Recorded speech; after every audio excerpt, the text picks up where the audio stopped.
BCB নির্বাচন নিয়ে গঠিত এনএসসির তদন্ত কমিটির কাছে লিখিত বক্তব্য জমা দিয়েছে বোর্ড সভাপতি আমিনুল ইসলাম বুলবুল। নির্ধারিত সময়ের মধ্যেই জমা দেওয়া হবে তদন্ত প্রতিবেদন নিশ্চিত করেছে এই কমিটির প্রধান AKM আসাদুজ্জামান।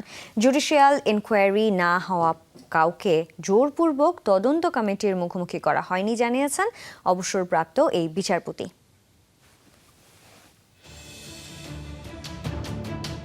সরে দাঁড়ানো আলোচনার সমালোচনার মধ্য দিয়ে যে নির্বাচন হয়েছিল বিসিবির সরকার পরিবর্তনের পর আবারও আলোচনায় সেই ইলেকশন। যে নির্বাচনের আয়োজন করেছিল জাতীয় ক্রীড়া পরিষদ, সেই সংস্থার উদ্যোগেই চলছে আমিনুল ইসলাম বুলবুলের কমিটির বৈধতার তদন্ত।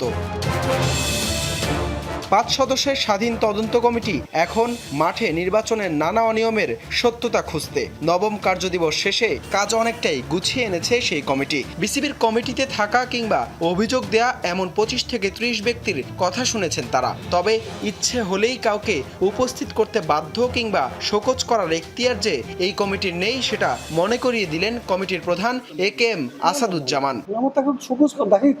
অ্যাটলিস্ট বেসিক্যালি দেওয়ার বোঝার চেষ্টা করেন। আমরা কিন্তু জুডিশিয়াল ইনকোয়ারিতে বসি নাই, এটা আমাদের বারবার বলছি।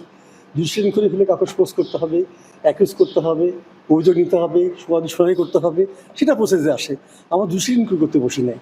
গুঞ্জন ছিল বিসিবির সভাপতি আমিনুল ইসলাম বুলবুলকে সরাসরি সাক্ষাৎ করতে ডেকেছে তদন্ত কমিটি। তবে অবসরপ্রাপ্ত এই বিচারপতি জানিয়েছেন, লিখিত বক্তব্য দিলেও বোর্ড প্রধানের সাথে সরাসরি কোনো সাক্ষাৎ হয়নি এই কমিটির।